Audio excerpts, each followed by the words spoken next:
চোপড়ায় আবারও কংগ্রেস পরিবারে ভাঙন। ব্লক কংগ্রেস সভাপতির ঘনিষ্ঠ তথা তার শিষ্য এবার কংগ্রেস ছেড়ে তৃণমূল কংগ্রেসে যোগদান করলেন। জানা গিয়েছে গত প্রায় বছর খানেক পূর্বে তার শিষ্য আক্তারকে জেল যেতে হয়েছিল। তার এই জেল যাত্রা ব্লক কংগ্রেস সভাপতি মশিরুদ্দিনের চক্রান্ত ছিল বলেও অভিযোগ তুলে আক্তারের দাদা আজ অর্থাৎ রবিবার চোপড়ার বিধায়ক হামিদুল রহমানের হাত ধরে তৃণমূল কংগ্রেসে যোগদান করেন ঘিনিগাঁও গ্রাম পঞ্চায়েতের আন্ধারুগঞ্জ বুথের বেশ কয়েকটি পরিবার। এদিন বিধায়কের বাসভবনে যোগদানের সময় উপস্থিত ছিলেন অঞ্চল সভাপতি মোহাম্মদ রাজু, উপপ্রধান শকিমুল ইসলাম, মুস্কান পারভিন, আইনুল হক সহ অন্যান্যরা। দিদির উন্নয়ন দেখে আর বিধায়ক সাহেবের উন্নয়ন দেখে আমরা তৃণমূলে যোগ করলাম। এর আগে আজকে তৃণমূলে যোগদান করলেন? হ্যাঁ। আচ্ছা, এর আগে কি আপনারা কংগ্রেস সমর্থক ছিল? না, মানে ভোটার কার্ড আমার ছিল না, তো আমি এমনি কংগ্রেসে ছিলাম, কিন্তু এখন তৃণমূলে জয়েন হয়েছি আজকে।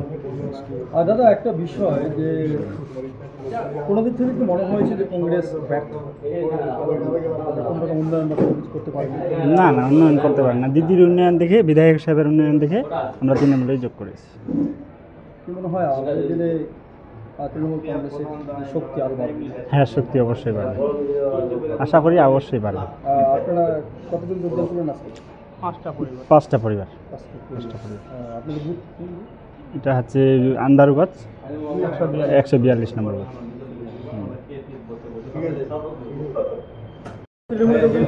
হ্যাঁ, আজকে আমরা তৃণমূলে যোগদান করলাম।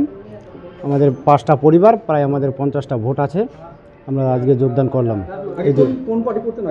আগে আমি কংগ্রেস করতেছিলাম।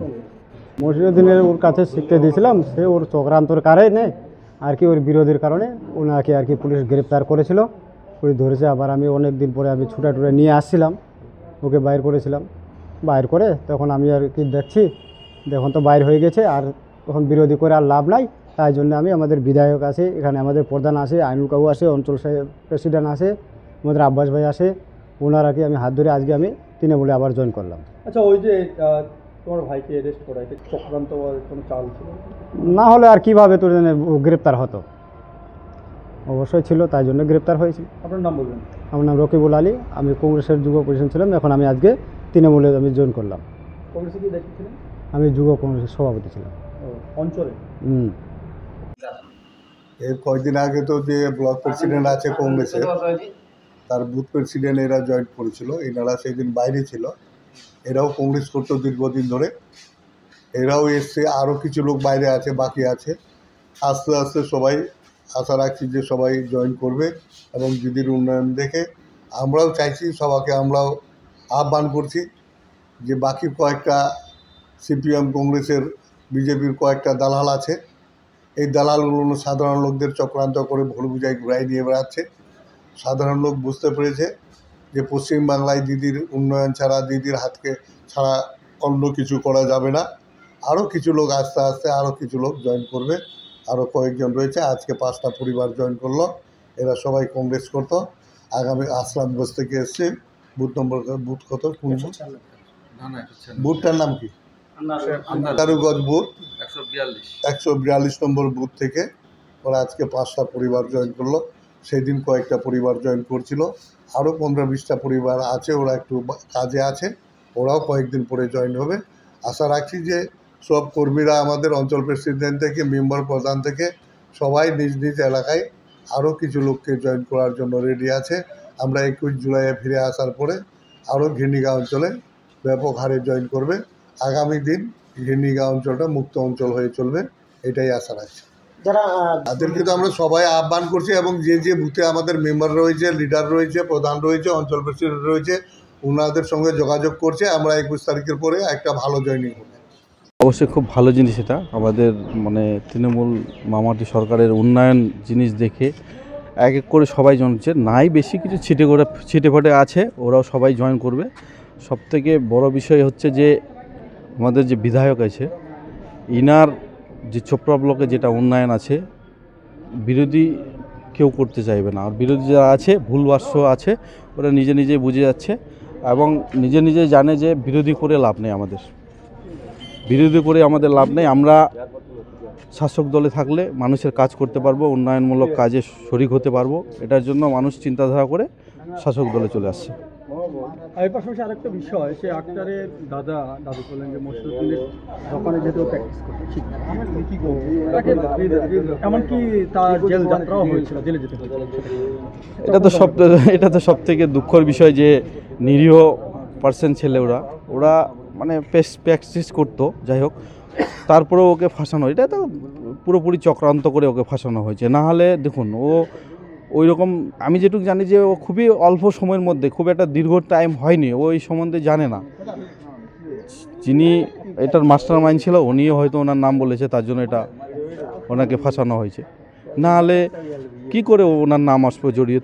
ওনার নাম থাকা তো করেন, উনি তো বলতে পারতো যে আমি একাই আছি, আমাকে একাই, এ বাইরে আর কেউ না। তাহলে আরও দুজন ছেলেকে ওনার ইচ্ছা করে ফাঁসাইছে।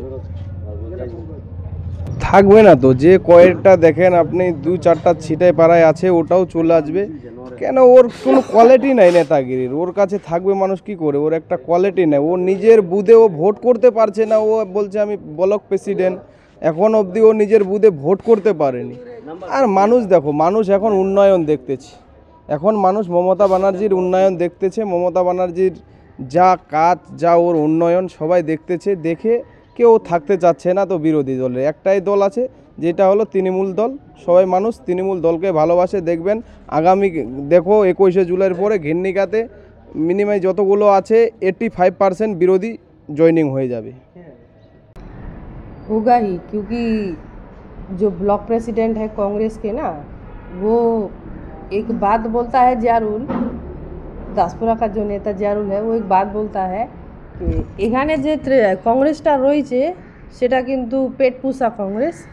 तो उस बात में कहीं कोई गलत राय नहीं है, वो ठीक ही बोलते हैं कि कांग्रेस का जो ब्लॉक प्रेसिडेंट है वो अपने बूथ में तो क्या, ब्लॉक में ही उनका कोई संगठन नहीं है, बस वो 2-4 लोगों को लेके किसी भी काम में गए या फिर कुछ भी करने गए, उनका सिर्फ अपना पेट पूछने का ही एक धंधा है, जो उन्होंने मतलब कांग्रेस का जो नाम है ना वो बदनाम करके रखा हुआ है, एक व्यवसाय चला रखा है।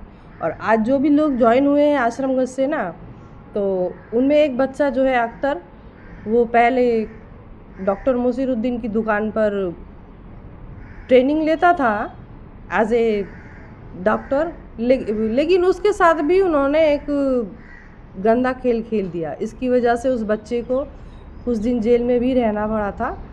तो ये चीज़ें कहीं ना कहीं लोग देखते हैं, लोग समझते हैं, तो इसीलिए ना सब यहाँ पर आ रहे हैं। और मेरा जो हमेशा का जो कहना है, हमीदुल रहमान माने चोपड़ा ब्लॉके शेष कथा, विधायक मानेই শেষ কথা, সেটা আমি কোনোদিন ইনকার করব না।